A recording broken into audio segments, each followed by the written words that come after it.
First of all, let me tell you a bit about my research and where this topic falls in line.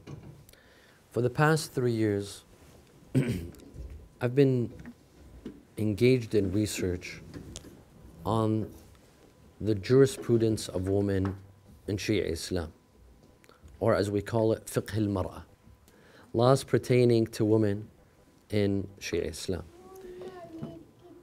We know that Islam has been attacked for disrespecting women, not giving them the rights that they deserve, especially in the eyes, in Western eyes.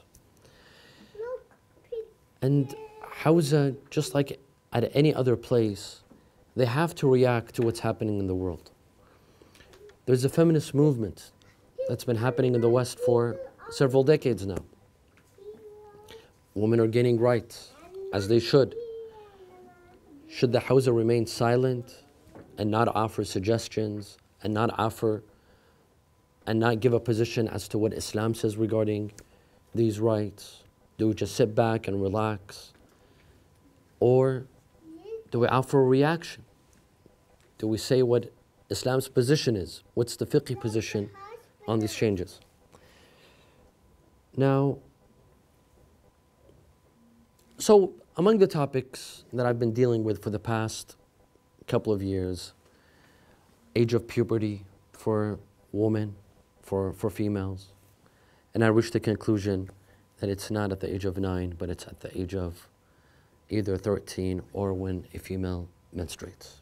I feel that is what the Quranic view is on obligation and taklif for both male and female. It's the biological changes that occur in a person's body that tells that person to be obligated or to receive obligation, taklif. I dealt with cases of right to marriage. Does a female have the right to marriage without her father's consent, or must she have her father's consent? The right to divorce. Can a female divorce independently of her husband, or does she have to have a prenup, basically, with her husband? And so on and so forth. Then the controversial laws pertaining to women in Islam, I've been dealing with them in the past 3 years. Now, one of those laws is child custody. Child custody. This is a very sensitive case. Every parent wants the child for himself, or at least they want to be able to share the child with the former spouse. So this is a very sensitive topic. And as soon as a divorce occurs in a family, the first question is, who gets custody of the child? Now, the general opinion, and as we shall see, that there are various opinions on this topic, and most of the opinions out there don't give enough rights to the female. They don't give the right of custody to the mother only to a certain period, 2 years for a male and 7 years for a female, and then custody goes to the father. This is one of the opinions, and this is a popular opinion. This is one of the popular opinions amongst the fuqaha. This got me to reread this law. Is this true? That a mother only has 2 years with the boy, and then the boy goes to his father, just 2 years, and she loses custody? And if it's a girl, 7 years, or some say even less. There's an opinion that says that's 2 years of custody. Both a boy and a girl, 2 years, and then the custody goes to the father. This got me to think, that is this possible? Isn't this a form of injustice to women and to mothers? That she only gets 2 years of custody, or 7 years of custody, and that's it. So this is one of the reasons why I was inspired to come and rethink this case, reassess the narrations, come and read the narrations and see what are these narrations talking about, and are they applicable today? So this is basically a summary of what I've been doing in my research in fiqh, and why I chose this topic specifically. Child custody, حق الحضانة. طيب. There are up to 6 or 7 opinions on this topic, on child custody, which means there's no consensus, there's no ijma', there's no full agreement on this topic, that all Shi'i jurists have agreed on one opinion. No, there's at least 6 opinions, or 7 opinions. I'll tell you why 6 or 7. The first opinion is al-mashhur, the popular opinion, which states that a boy remains with his mother for the first 2 years of his life, which is usually they say hawlain, and hawlain refers to the first 2 years of a child's life in which his mother is breastfeeding him. Hawlain. As for the girl, and after 2 years he goes to his father. The father receives custody. As for the mother, as for the girl, she remains with her mother for 7 years. And after 7 years, custody goes to the father. Now, by the way, you might be asking, well, what does this matter? What does this matter? We follow the law of the land. We follow what the court tells us. In the case of a divorce, for example, here in the UK, the couple will go to a court and the judge will offer either custody to the mother or the father or joint custody. So what is all this about? Well, first of all, either this could fall into, if there's an Islamic government, for example, in the Islamic Republic in Iran, or even in Iraq, in which they take in consideration the Sharia law, what the Sharia has to say. Either that, or even in a Western country, at the end of the day, the father and mother don't want to commit a sin. Let's say the court offers the father custody, but Islamically, the custody should go to the mother. The father will be sinning. This is a dhanb, this is a sin in this case. So it does matter. Even if we don't live in an Islamic government with Sharia being implemented, it still plays a major role. So the first opinion is that a boy remains with his mother for the first 2 years, while the girl stays for the first 7 years, and then she goes to the father.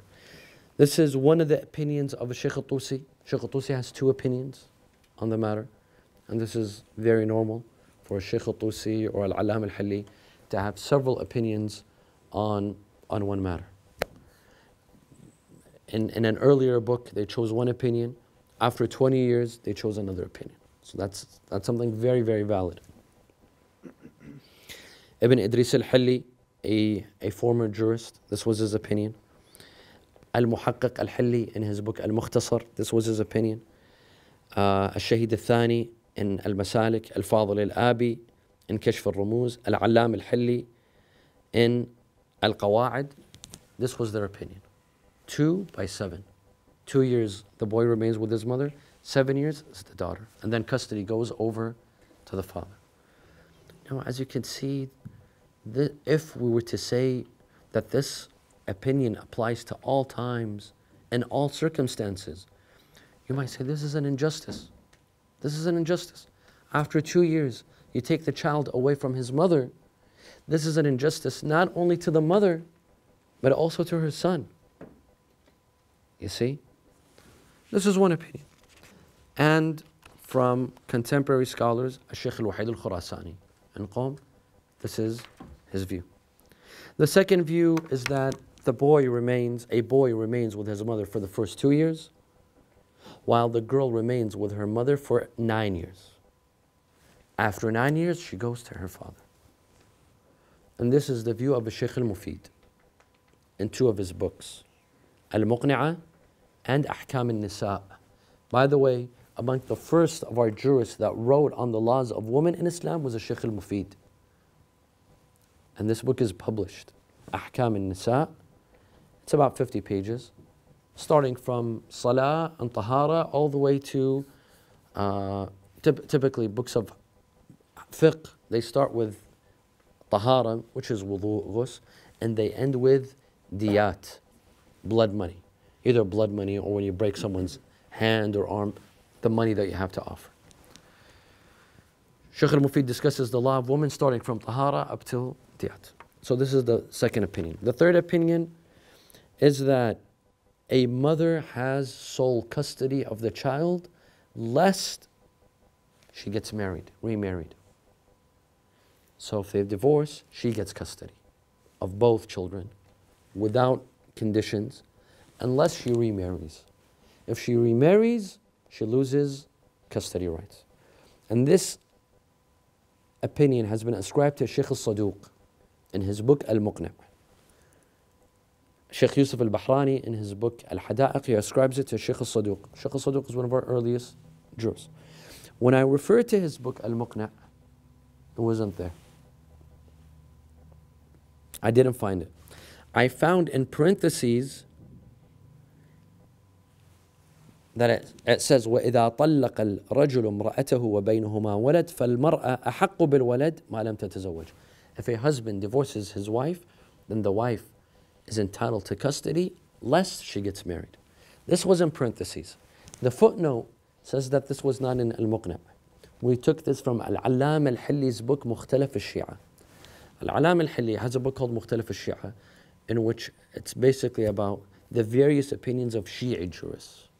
So there he quotes As-Saduq, but I don't know where he got it from because in the manuscripts of Al-Muqni' it's not there. So maybe Al-Alam al-Hali had a different manuscript of As-Saduq's Muqni' and he saw this. Anyhow, this is a third opinion ascribed to Shaykh As-Saduq. Was a Shaykh As-Saduq a feminist or not? I don't know. But this view was ascribed to him, that a wife gets sole custody of the child lest she remarries. This is a hadith?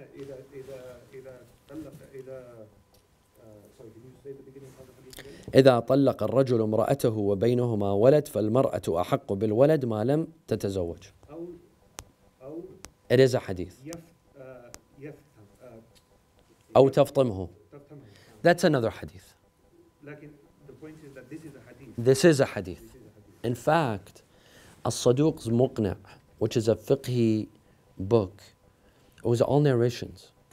Formerly, I'm getting a bit outside of the... Formerly, the earlier jurists, Al-Mufid, As-Saduq, even Al-Shaykh al-Tusi in his Nihaya, these are the scholars of the formative period, they stuck to the book. They stuck to the narrations. Their fatwa was based on the words of the imams.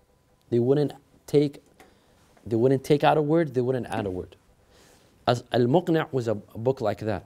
His fatwas were basically a summary of narrations. So you're absolutely right, this is a narration. And we'll read it when we discuss the narrations. The fourth opinion is that the mother keeps the boy until he's 7, while she gets to keep the girl unless she remarries.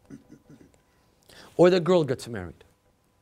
Either the mother remarries, she loses custody, or the girl gets married and she's no longer a child. But as for the boy, he remains up till the age of 7 with his mother. This is the second opinion of Shaykh al-Tusi. Shaykh al-Tusi, we saw his first opinion. This is his second opinion. And the opinion of Ibn al-Junayd. Shaykh al-Tusi, this is his opinion in Al-Khilaf. The first opinion was his opinion in Al-Nihaya. Anyhow, this is a fourth opinion. A fifth opinion is that the mother has custody of the child, of both children, up till 2 years of age, whether it's a boy or a girl. After 7, she loses custody. After 7, custody goes over to the father. However, it is recommended that the father allows the mother to have custody up till 7 years of age. So she loses her right at the age of 2, once she stops breastfeeding them, at the age of 2. But it is recommended that she continues having custody up till the age of 7. This is the opinion of a Sayyid al-Khoi and a Shaykh al-Fayyad. And in fact, this is the popular opinion today. And here there's a shift. Previously, the popular opinion was 2 by 7. The boy remains for 2 years with his mother, while the girl remains for 7. This was the popular opinion. Today, the popular opinion is this. It's 2 years for both. 2 years of age for both genders, boys and girls. Sayyid al-Khoi and Shaykh al-Fayyad. A sixth opinion is the opinion of Sayyid al-Sistani. And this is very interesting, because I only saw 2 scholars that have this opinion. Sayyid al-Sistani and I believe Ibn Fahd al-Hilli. We'll get to that. Sayyid Sistani says that the first 2 years is the custody is not just for the mother. It's joint custody. The first 2 years of age, it's joint custody. It's not just the right of the mother to have custody. But after 2 years of age, custody goes to the father. However, it is recommended that the mother keeps custody up till the age of 7. So what's the difference between the view of Sayyid al-Sistani and Sayyid al-Khoi? The difference is here, in that the first 2 years of the child's life, Sayyid Sistani says it's joint custody, while Sayyid al-Khoi says it's the custody of the mother. But they both agree that after 2 years of age, custody goes to the father, and that it is recommended, mustahab, that the mother keeps custody till the age of 7. That's the difference between Sayyid al-Khoi and Sayyid al-Sistani. The 7th opinion is that the mother has custody of both genders up till the age of 7, whether it's a boy or a girl. Up till 7 years of age, she keeps custody.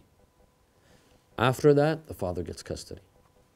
And there are 2 scholars that chose this opinion. To my knowledge, there might be others, but 2 well-known scholars. One a former scholar, a former jurist, and one a contemporary jurist. The former, Sahib al-Madarik, Sayyid Muhammad al-Amili, who was progressive. He was a reformist. And one of his methodology in fiqh is that he only accepted a sahih tradition. Nothing below sahih. Only a sahih. You know, while in hadith, we have 4 categories for hadith. Sahih, muwathaq, hasan, and da'if. Traditionally, scholars accept the first 3 and they reject the last. Da'if is the weak, where at least one of the chain of narrators is not reliable. Sahih al-hadith, or al-hadith al-sahih, is a narration where all the narrators are imamis, ithna asharis, and are righteous, udul.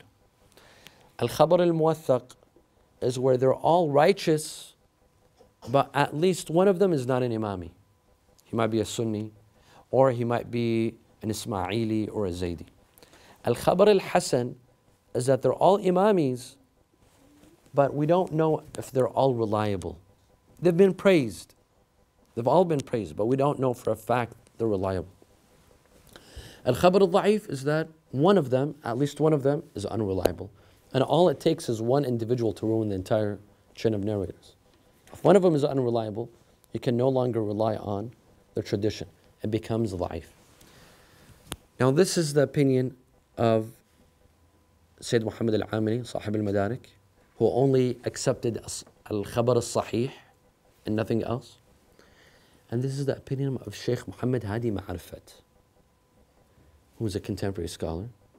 And incidentally, he's from Karbala, from my hometown. And he was a classmate of my father's.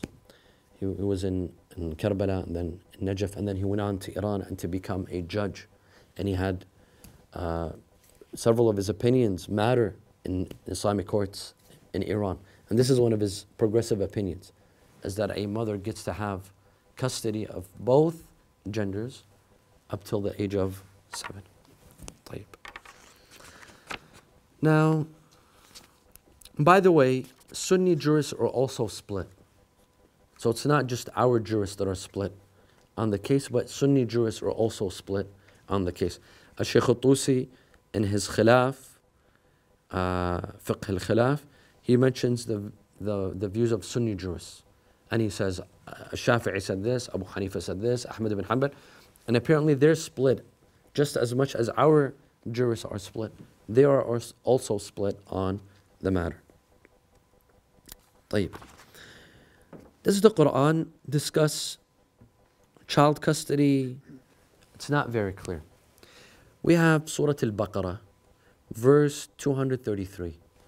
The verse is talking about breastfeeding, mothers and breastfeeding. The verse says, وَالْوَالِدَاتُ يَرْضَعْنَ أَوْلَادَهُنَّ حَوْلَيْنِ كَامِلَيْنِ لِمَنْ أَرَادَ أَنْ يُتِمَّ الرَّضَاعَ. And mothers shall breastfeed their children for 2 years. حَوْلَيْن is meant to mean 2 years, although there are other interpretations. But the general meaning, the popular meaning of حَوْلَيْن is 2 years. لِمَنْ أَرَادَ أَنْ يُتِمَّ الرَّضَاعَ. And then the verse tells us general laws regarding breastfeeding and whether, if, for example, a mother wanted to charge her husband for breastfeeding. She wants to make money off of breastfeeding. Can she? Yes, she can. She can. Please don't do this at home. Don't charge your husbands for breastfeeding. But you can. You may if you want to. You're in trouble for it. This is the Quran. So, لمن أتم أراد أن يتم وعلى المولود له رزقهن وكسوتهن بالمعروف. And a husband shall provide for his wife if she wants to breastfeed. Meaning extra. It's not just, obviously a husband has to spend on his wife. But if she's breastfeeding, he has to spend even extra on her since she's breastfeeding. لا تكل نفس إلا وسعها. And then لا تضار والدة بولدها. A mother shall not be harmed because of her child. The verse also says, وَلَا مَوْلُودٌ لَهُ بِوَلَدِهِ. And a father shall not be harmed because of his child. Now this section is very controversial and it's unclear. What does that mean? That a mother shall not be harmed because of her child and a father shall not be harmed because of his mother.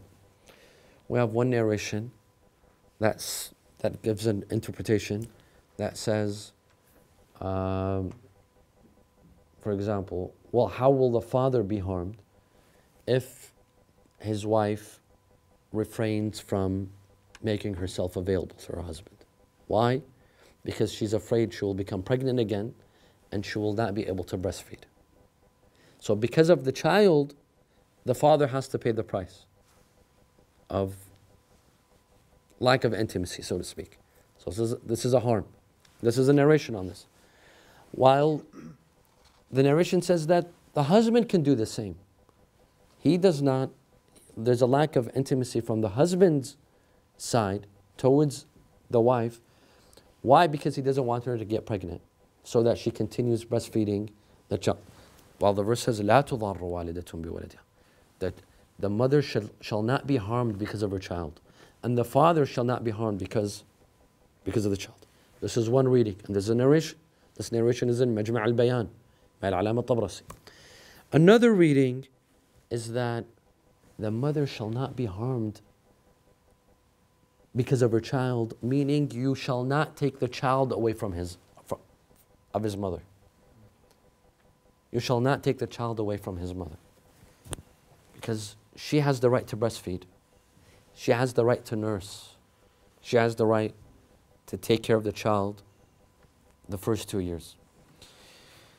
But at the same time, وَلَا مَوْلُودٌ لَهُ بِوَلَدِهِ. And the father shall not be harmed because of his child. So it's not very clear. Is the verse talking about child custody? Or is it talking about breastfeeding?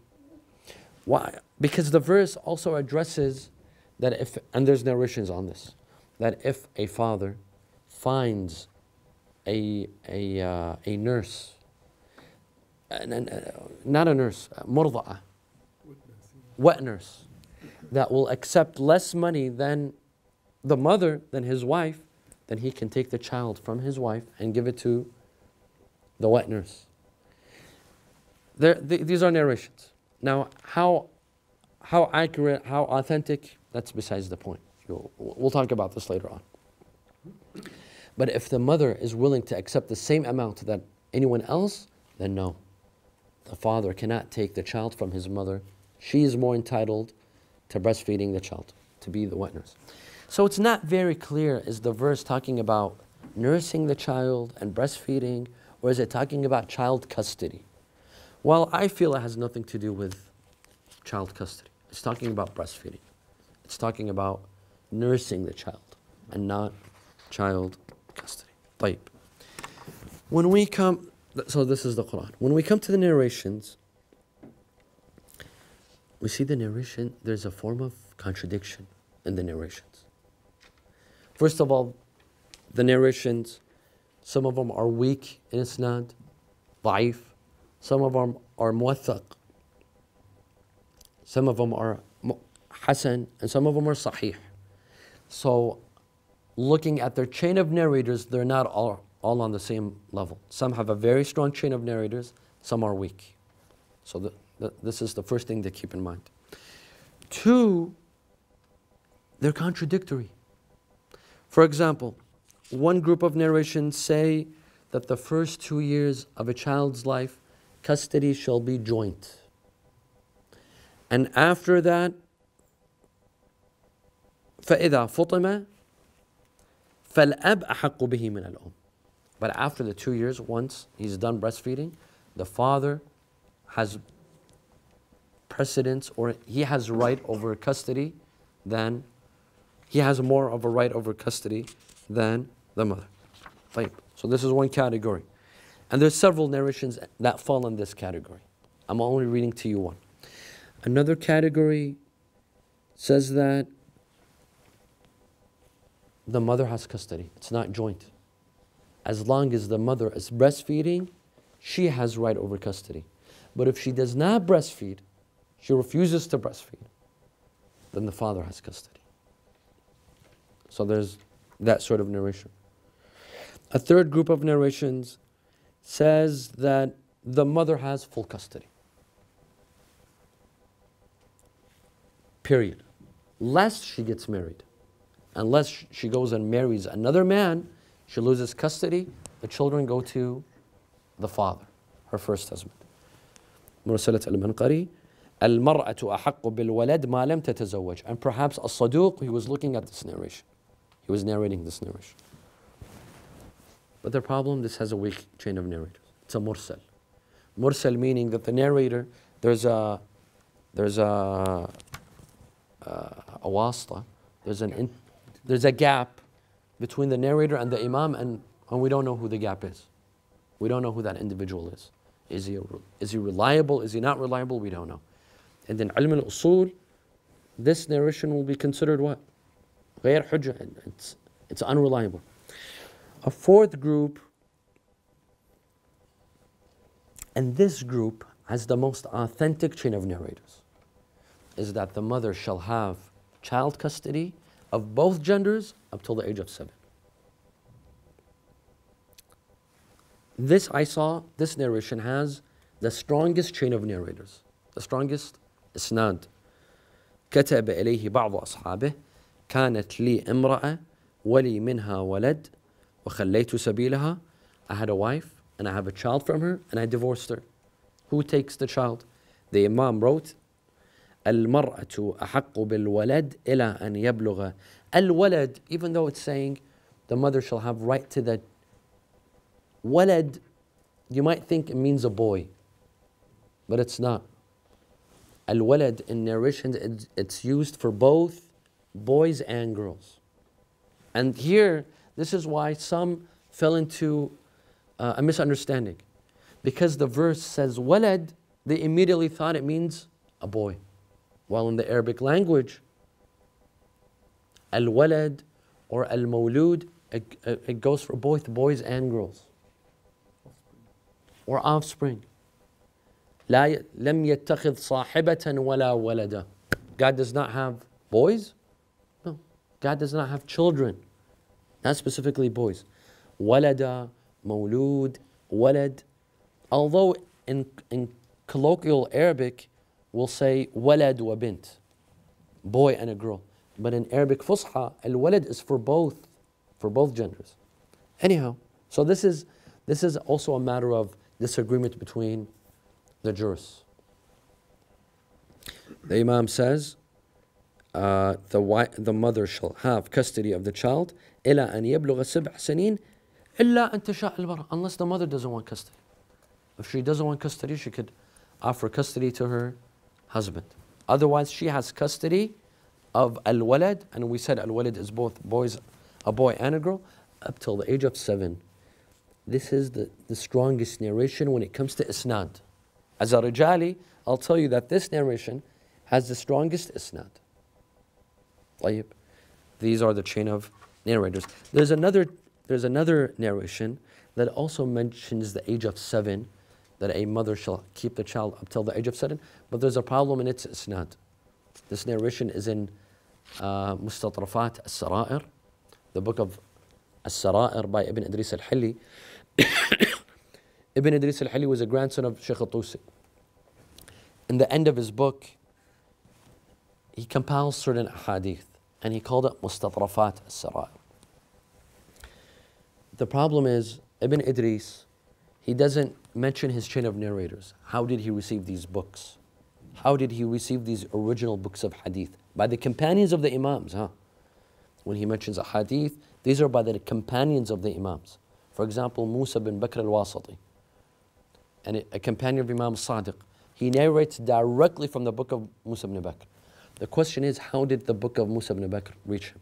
He doesn't say. He doesn't mention his chain of narrators. So, according to my personal methodology and Rijal, I would put a question mark on that narration, because I don't know how the book of, for example, Musa ibn Bakr, or the books that he quotes from, how did he reach him? We don't know. A manuscript, after 300 years, reached him, and he doesn't mention his chain of narrators. Well, how do we know that that manuscript, was the same way that it was written, and it wasn't plagiarized? There weren't additions and subtractions, right? This is my Rajali perspective on such sort of narrations. Of course, there are some that will say this is nonsense, and as long as the narration is in Sara'ir, we'll act upon it. In fact, some will consider this as heresy, that you're questioning the narrations in such books. But at the end of the day, it's different tastes and it's different methodologies. So, how did all of these opinions develop? How did all of these opinions develop? How good are we on time? 6 minutes? Okay. If we take more longer, we'll eat into the Q&A time. Okay. I won't tell you how the various opinions developed. I'll tell you my take on this, right? And that's what matters, right? My opinion matters. So, no, of course, the opinions of all scholars matter, and my opinion is the least one that matters. If we want to talk about, if I want to follow, this is where it gets tricky. This is the interesting part, actually. If I want to follow the usuli principles, the popular usuli principles, in usul al-fiqh, that are accepted today, I would choose the opinion of 7 years of age, that the wife has custody of both genders up till the age of 7. Why? As for the view of Shaykh al-Mufid, that it's 2 for the boy and 9 for the girl, the mother has custody of the child for 2 years of the boy and 9 years, there's no narration on that. So we don't know. Did Shaykh al-Mufid see something that we didn't? I don't know. So we can't rely on that. And as for the mother, she has sole custody lest she gets married. We saw that the narration is weak. So these 2 opinions we have to cross out. There's 3 other opinions. One is that the mother has custody up till 2 years of age, and then custody goes to the father. Or 2 for the boy and 7 with the girl, and then the custody goes to the father. Or both genders remain with the mother up till 7, and then custody goes to the father. I don't see how we can accept, if we want to look at the chain of narrators, some of these narrations are weak and they're conflicting, because we saw some narrations say 2, some narrations say 7. They conflict with each other. If we want to implement strict rajali methodology, we'd have to accept the narration of 7 years of it, that the mother has custody till the age of 7, because that's the most authentic chain of narrators. That's the most authentic narration. But the problem is these narrations are contradictory. So another solution is, this is based on usuli principles that are accepted, not my personal usuli principle, which I'll mention in a minute. These narrations conflict. We have a principle called istishab. Istishab means that if I was certain of something and later I doubted, I continue my certainty. When the child was of 2 years of age, who had his custody? The mother, for sure. And up till 7, I doubt whether the father gets it or not. So up till 7, I could presume that who has custody? The mother. This is a valid argument that can be accepted based on popular opinions and usul. However, there's another way to look at it. But let me give this introduction very, very briefly. I'm about to conclude. But this is the pivotal moment. The Imams, my dear friends, they had 2 qualities. And this is where we tend to mix between these 2 qualities. The Imam, one of his qualities was that he's a legislator. He legislates laws. This is the popular opinion. حق التشريع, السلطة التشريعية. The Imam has the right to legislate laws. This is 1. 2, the Imam was a judge. He was a judge. And he was a ruler, a political ruler. In addition to being a religious leader, he was a political leader and a judge. Now, when we don't decipher between the 2, him being a legislator, that means these laws are general for all times. Him being a ruler and a judge, those rules are what? Contextual. They came in a specific context. When you go to a judge, when you go to a court, and the judge offers custody to this family, offers custody to a mother here and a father there, are these general laws? No. Because the judge looks at a specific case. For example, he sees that the father is an alcoholic. The mother is a good mother. Or the father doesn't spend time with his children. He'll offer custody to the mother. It varies from case to case. One way to look at these conflicting narrations is that they're all contextual. An imam, a family comes to the imam. He sees that this father, you see, in even the most authentic narration, the man says, I wrote to the imam and I told him I divorced my wife. It's very contextual. It's very personal. It's very personal. He's asking him about a specific case.